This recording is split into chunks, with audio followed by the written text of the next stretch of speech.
For me, 12 years ago this week, I had a heart attack to start Super Bowl week, not exactly where you want to start it. I was out in Arizona, and I got out of the hospital after about 4 days, and I got home, and at the front door were flowers, a huge bouquet, and one of them said, the card said from Kobe Bryant. And I thought, okay, this is a joke, a lighthearted one, and who sent these? It must have been Kornheiser or somebody in the fraternity. And I called the Lakers. I called John Black, who you guys know for a long time, and I said, John, these aren't from Kobe, are they? He goes, well, he called to get your address, so yes, they are. And the first thing I did after I got out, I was able to go down. The Lakers were in town in Phoenix playing the Suns. And I went down to the arena, and Phil and Jeannie Buss had sent something as well. And I just wanted to thank people in person since the Lakers were in town. And Kobe called me in the trainer's room, and I was read the riot act. And so I got the first smile I've had in the last 24 hours, and I listened to the clip of Stephen A. talk about the Mamba mentality was not reserved for only NBA players or basketball players. No, I mean, the Mamba mentality was a certain toughness that you were expected to do certain things, and I was 2 months away from my son, my only child, being born at the time. He turns 12 soon. And Kobe read me the riot act about, he said, you've waited all this time. We talked about fatherhood and parenthood. What are you doing? You got to be better than this. And there was a riot act that lasted probably about 8 to 10 minutes. It talked about, we talked about from then on, particularly the last half of his career, we talked about a lot of things that were not basketball related. And it included a lot of talk about fatherhood, a lot of talk about health. There's a picture also that I posted on Instagram of Kobe talking to my son on the baseline at the Wizards arena before his last game in Washington. And it's those memories that I have right now. Those are the first things. And as I've said, God knows, I had a courtside seat. I had a front row seat to his entire career, all the big games, the games that led up to the big games. I loved being at the Olympics when an international competition, when Kobe would speak to international players in their native tongues. And I think, I think of the intellect, the depth of it, the breadth, the curiosity.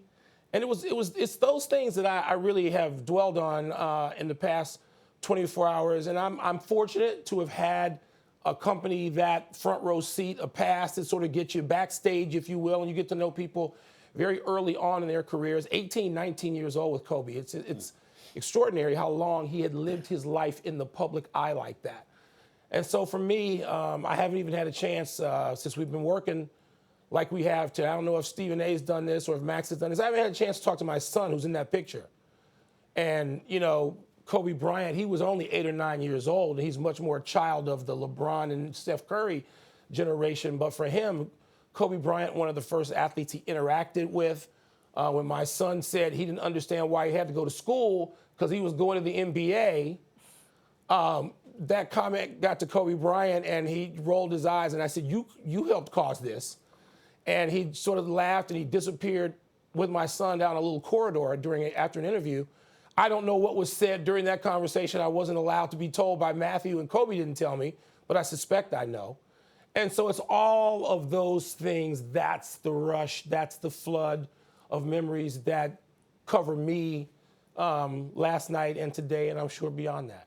I remember when the great Isaiah Thomas once said to me, if you noticed one common denominator when it comes to particularly Hall of Famers, regardless of the sport, one of the things they religiously do is they apologize to their family members and loved ones because of all the sacrifices that they make in pursuit of that aspiration, that championship, those kind of lofty goals. It's individualized in such a manner that there is a bunker mentality. And for somebody like Mike Wilbon, one of the great, great columnists this nation has ever seen, through all of these years writing for the Washington Post, knowing all of these athletes, Mike can speak to this even better than me. One of the greatest things about what we do is having access to those individuals who let you inside, because they don't let everybody inside.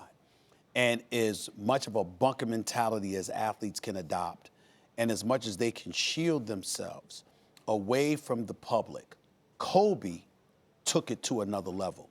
He was incredibly private. He was incredibly protective of himself. He wasn't the most trusting person in the world. So when you got a phone call from him, and Wilbon can speak to this, when you got a phone call from Kobe, it meant something, because he didn't call everybody. He didn't talk to everybody. And even when he did, there was very little that he revealed. He was always in control in that regard.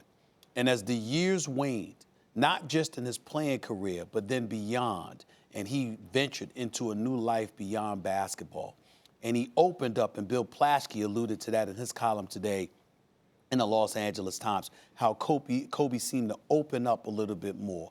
The kind of things that he would say, the things, it wasn't about basketball. He would talk to you about life. And even though he's younger than Wilbon, and he's younger than me, and what have you, he would get on us about the things that we needed to do to make ourselves better. Mike Wilbon, in terms of your health, me, and, you know, for some reason he found out that I had a high cholesterol level, and he was getting on me about that over the last 2 or 3 weeks or so. Where do you think that wisdom came from, Stephen A? That he was so wise beyond his years? He was exactly. He was just brilliant. I mean, I got to give credit to his parents.